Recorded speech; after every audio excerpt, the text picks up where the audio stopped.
Alejandro Rodas Coloma. Buenos días, ¿me escucha?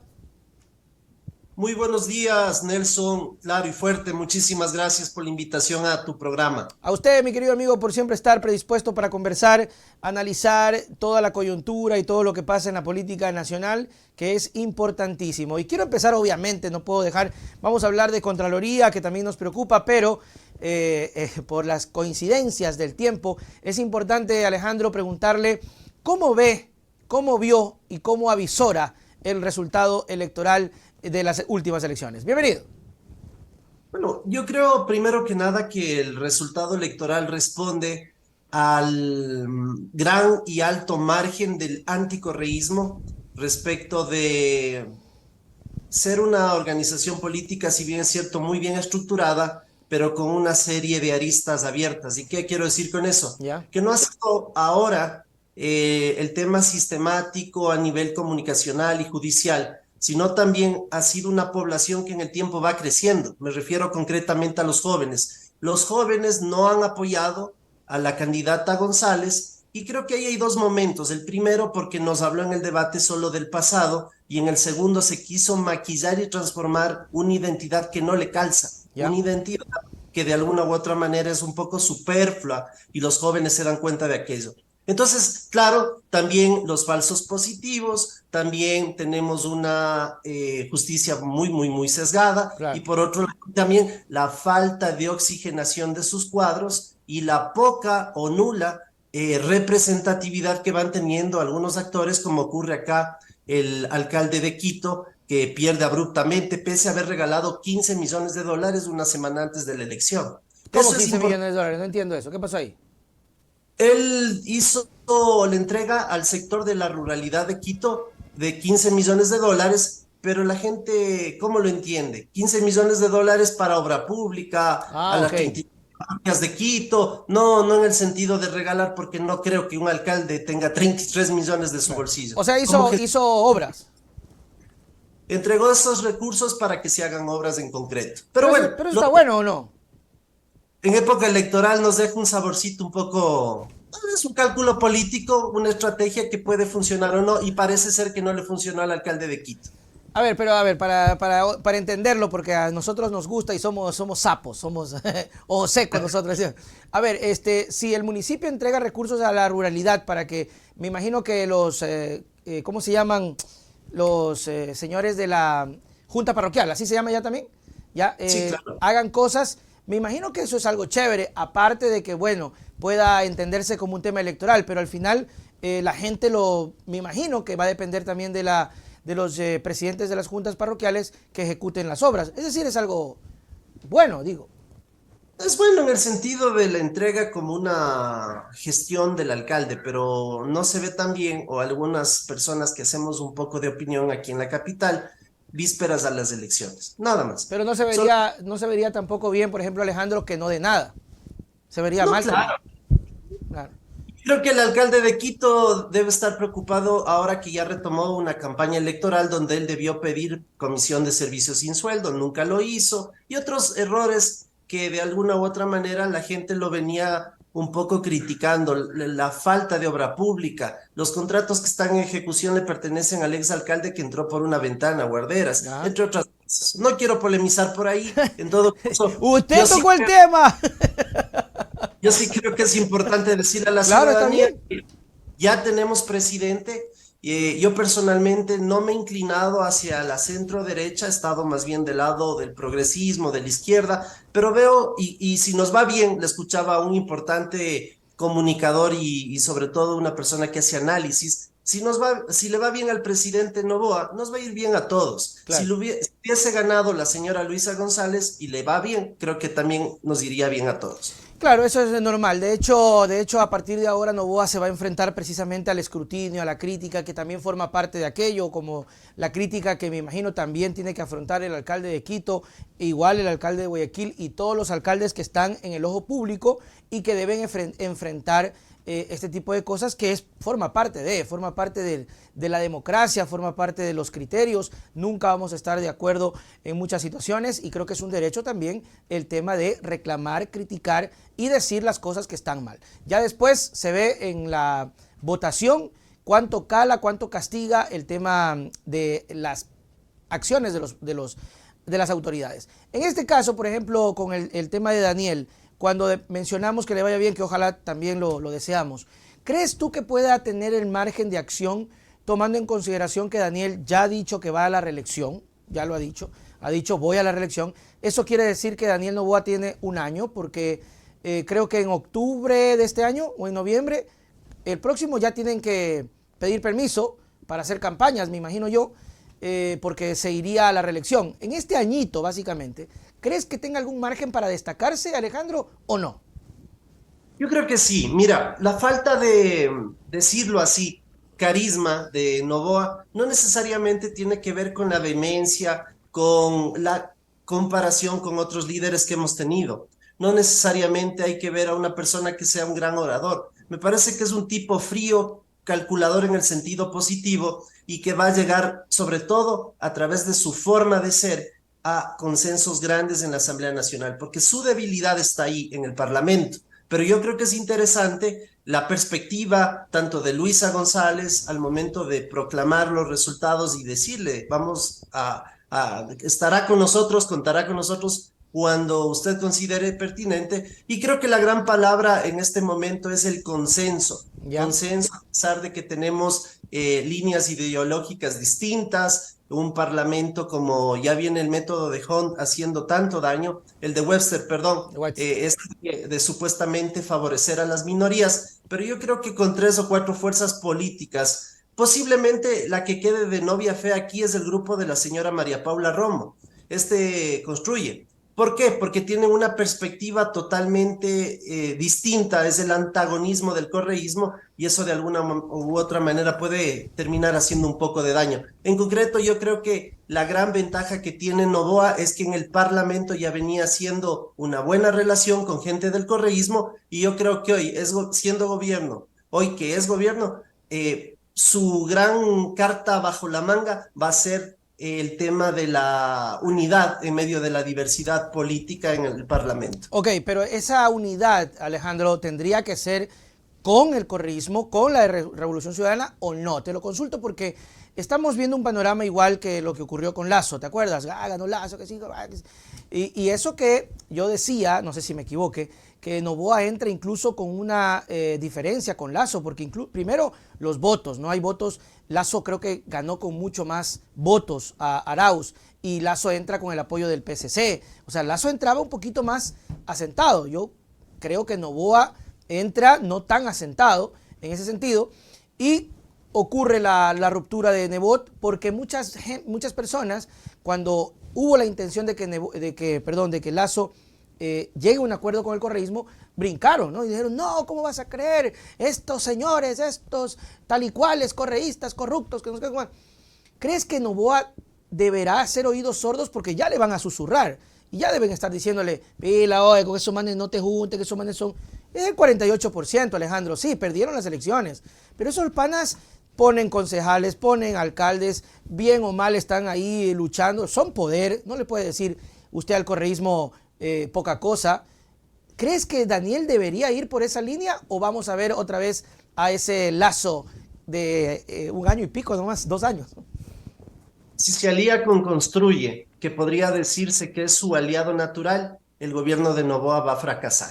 Okay. Si se alía con el correísmo en una lógica que tenga que ver con una hoja de ruta, con un plan programático parlamentario, igual con el Ejecutivo, yo creo que le iría muy bien. Y a eso adicional, también debería ser una alianza en el Parlamento con el Partido Social Cristiano, que también debería ser su aliado natural. Aquí ya no tiene que ver las ideologías, aquí ya no tiene que ver la capacidad de cada partido de su legítima aspiración. Aquí hay que ver el interés general de los ecuatorianos, que somos 17.5 millones de ecuatorianos y que tenemos muchas necesidades. Inseguridad, el fracaso de la institucionalidad, como es el caso de la Contraloría General del Estado y otros temas relevantes que fundamentalmente en el Ecuador de hoy, el gobierno que se acaba, gracias a Dios, le ha pasado una factura inmensa al pueblo ecuatoriano. No, y el señor dice que va a escribir un libro, es la sinvergüencería en persona, un libro de todos los logros que ha hecho. Rodas, Alejandro Rodas, ya vamos al tema de la Contraloría, sino que no quiero dejar pasar esta situación en torno a las alianzas que podría hacer el señor Daniel Noboa.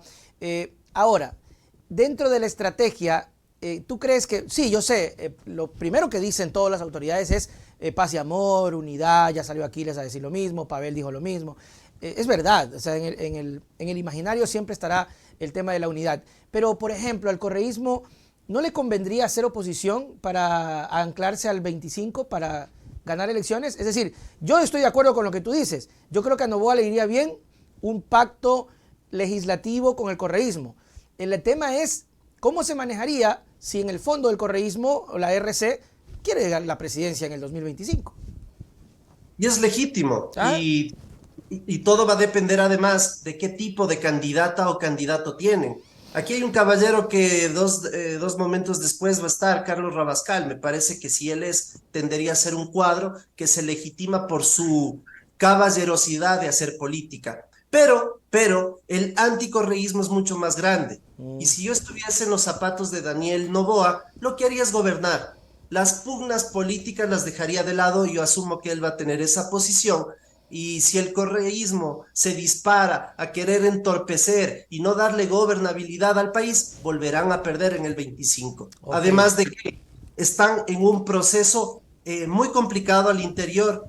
Pierina Correa lo dijo ayer a la señora Marcela Guiñaga, y yo creo que entrar un poco en detalles aquí, lo importante es que el correísmo debe obligatoriamente ir a una fase de depuración interna, más allá de que es el primer partido movimiento político que tiene una militancia, Claro. pero en Quito, en Pichincha, por ejemplo, ya no aguanta más de los mismos, al menos eso se dice aquí. Sí, sí, sí. Bueno, de hecho hay una lectura muy clara de la sierra, ¿no? La sierra, y eso me gustaría, Alejandro, que tú me cuentes qué pasa. O sea, yo interpreto, yo digo, a ver, hemos hablado, antes de eso, Rabascal va a estar con nosotros, le voy a preguntar si es que realmente va a salir por la RC, porque parecería ser que no, o sea, está ligado, siempre ha estado ahí, pero no sabemos si va por la RC, puede que salga por otra línea de izquierda. Pero bueno, ya lo vamos a conversar con él.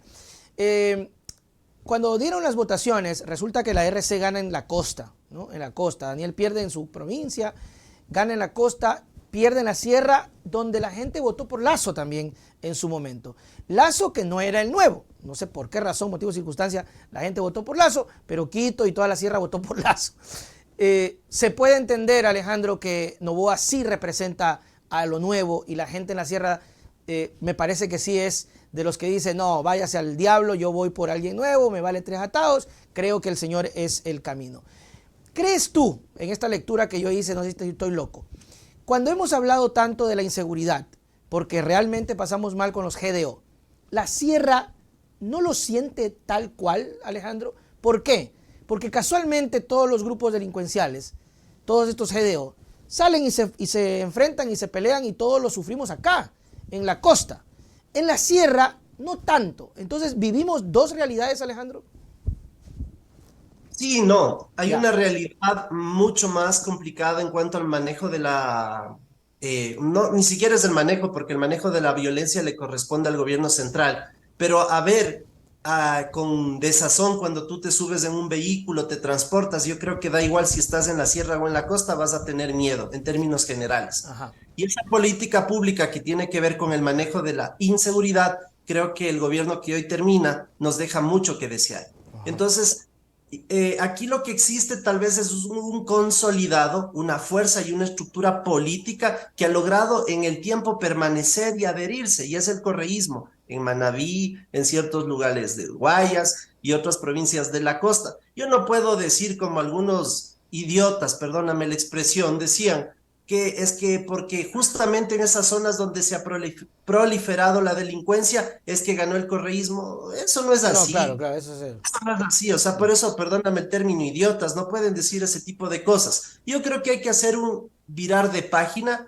hay que tratar repito, de que le vaya bien a Noboa, que haga bien las cosas, que no se entregue a la banca, que no lave dinero, que no se alíe con los albaneses, entre otras cosas que sí lo ha hecho este gobierno y queda en evidencia, que no se asesinen a gente que pensamos distinto, que dejen a los medios de comunicación actuar, que los medios de comunicación tampoco se hagan los de la vista gorda, entre otras cosas que han pasado en estos años. Eso me parece muy importante y sobre esa base, repito, creo que no se puede menospreciar el tejido social de base que tiene el correísmo, pero sus cabezas deben pasar una revisión totalmente minuciosa. Claro, porque al final del camino, o sea, no es que no tienen presencia en la sierra, el tema es que gana el señor Noboa por votación en la sierra, pero no es que no tiene, la gente en la sierra también tiene ahí su afincado con el tema de la Revolución Ciudadana, sino que en términos de victoria, Noboa le sobrepasa a ese voto duro que también tiene en la sierra.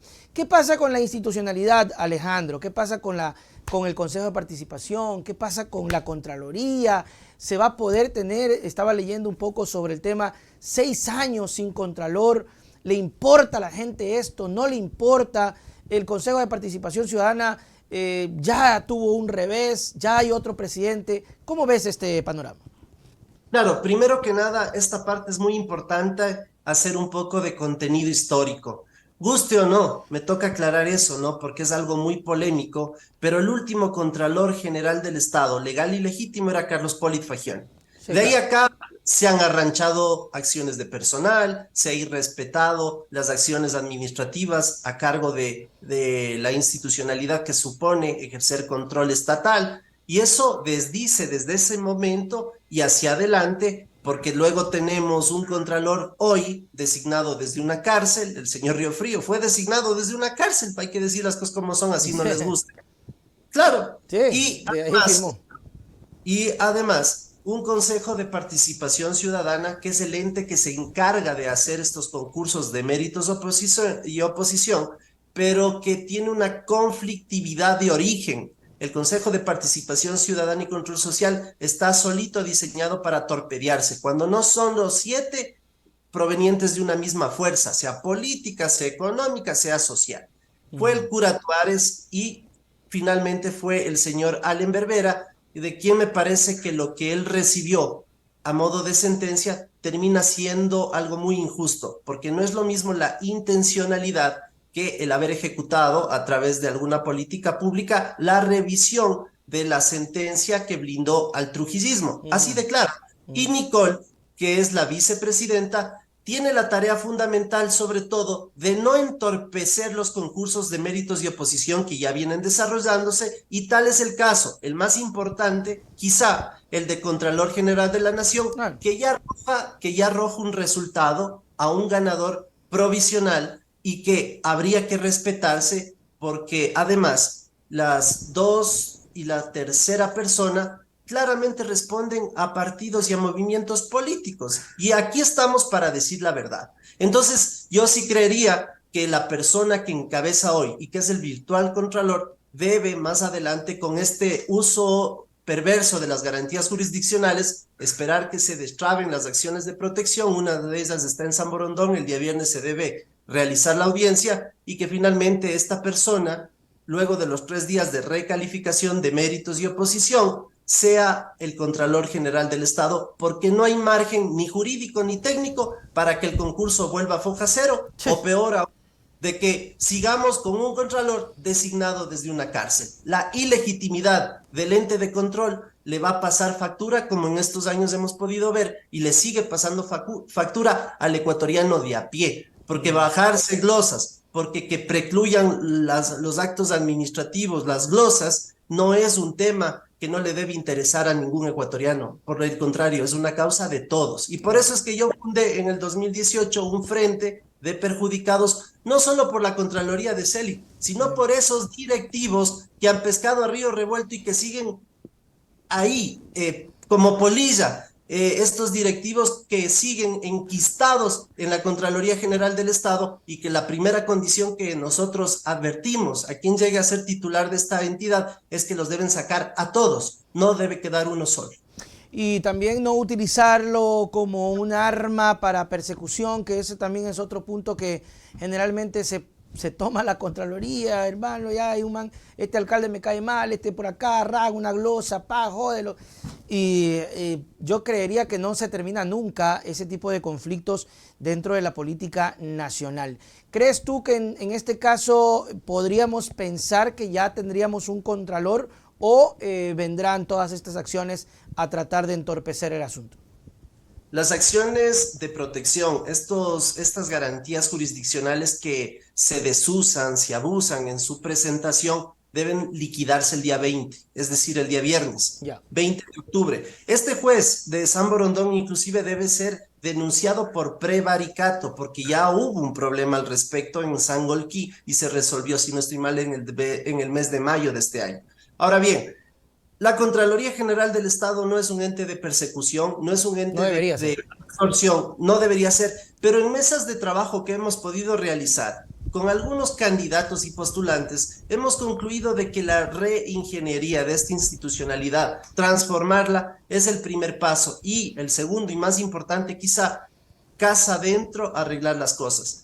Las personas que están hoy, o la persona que está hoy, porque concretamente la persona que está hoy es un funcionario de carrera que ha conocido a la institución, a su interior, un capacitador, una persona bien formada, docente universitario además, y creo yo que no tiene ningún favoritismo o no tiene deuda con ningún partido político y eso ya le hace ser mucho más legítimo. No tiene pasado. Ah, no, es que usted trabajó con Poli y con Celi. Sí, pero era operativo, no era del cargo de nivel jerárquico superior, como Claro. otras personas que están ahí. En todo caso, lo importante es rescatar que más allá de papeles, que algunos participantes inclusive ya rayaban en el 50/50, al momento de dar una prueba se cayeron abismalmente. Y Yes. en ese contexto es importante saber que quien está primero lo ha hecho de forma decorosa, con una legitimidad que creo yo que la gente, la ciudadanía, le ha puesto mucha atención. Tal es así que no tienen que sacar.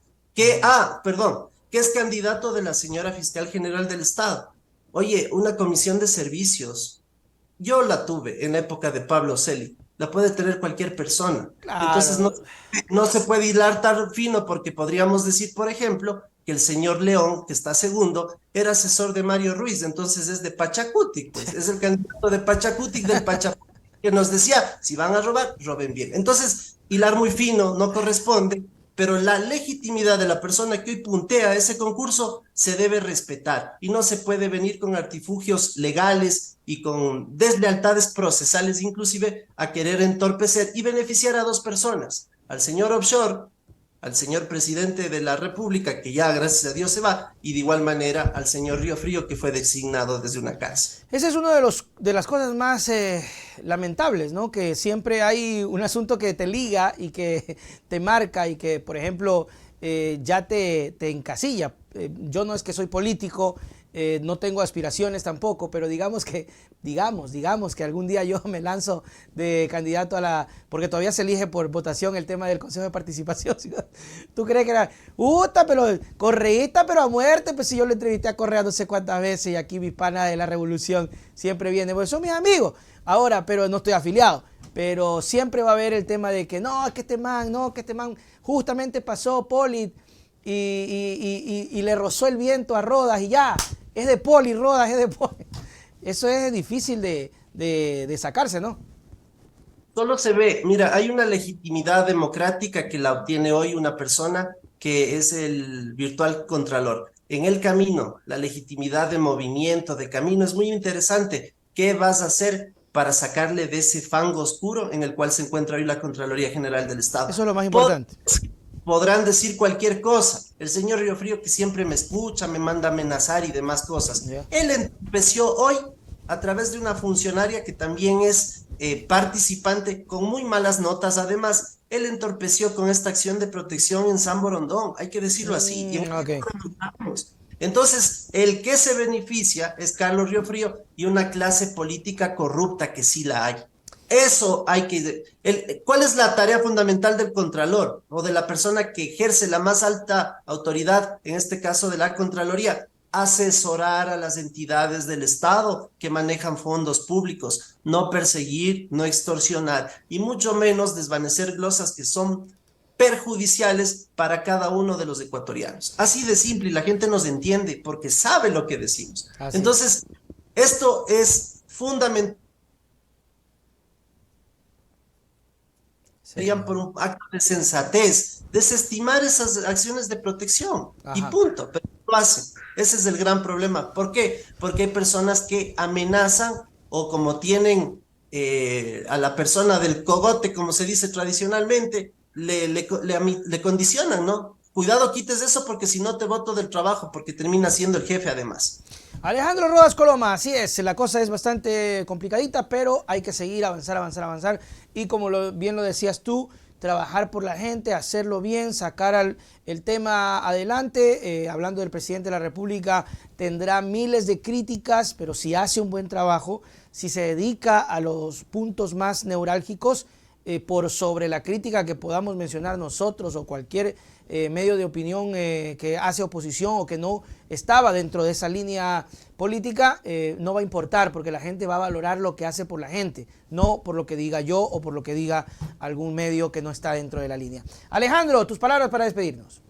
Mira, hay una cosa muy importante que a lo largo de esta entrevista se me viene a la mente. Y si bien es cierto, la Revolución Ciudadana tiene alcaldes en las principales ciudades del país, hay que mirar también que producto del mecanismo de asignación de escaños llegan con un mínimo margen.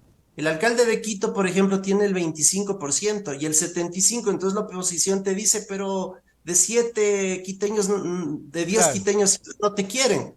Hay que pensar en una reforma para que se haga segunda vuelta en el caso de las seccionales. Ese planteamiento me parece que se debe analizar. Serán las y los legisladores Que puedan quienes acoger eso. adopten posiciones porque no se puede tener alcaldes con el 25% y como ya crearon precedentes nefastos, como fue el del caso Yunda, que vengan y te serruchen el piso y personas que ni siquiera pensaban ser quienes dirijan una ciudad, lo hagan. Caso Guarderas, por ejemplo.